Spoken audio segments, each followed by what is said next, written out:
رسول اللہ صلی اللہ علیہ وآلہ وسلم اس کتاب پر جو ان کے پروردگار کی طرف سے ان پر نازل ہوئی ایمان رکھتے ہیں، اور مومن بھی سب اللہ پر اور اس کے فرشتوں پر اور اس کی کتابوں پر اور اس کے پیغمبروں پر ایمان رکھتے ہیں، اور کہتے ہیں کہ ہم اس کے پیغمبروں سے کسی میں کچھ فرق نہیں کرتے، اور وہ اللہ سے عرض کرتے ہیں کہ ہم نے تیرا حکم سنا اور قبول کیا۔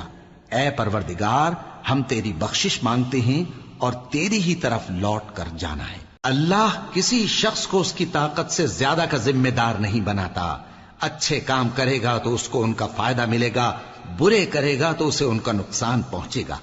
اے پروردگار، اگر ہم سے بھول یا چوک ہو گئی ہو تو ہم سے مواخذہ نہ کیجو۔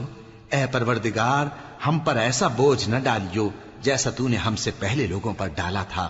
اے پروردگار، جتنا بوجھ اٹھانے کی ہم میں طاقت نہیں اتنا بوجھ ہم پر نہ رکھیو، اور اے پروردگار، ہمارے گناہوں سے درگزر کر اور ہمیں بخش دے اور ہم پر رحم فرما۔ تو ہی ہمارا مددگار ہے، سو ہم کو کافروں پر غالب کر۔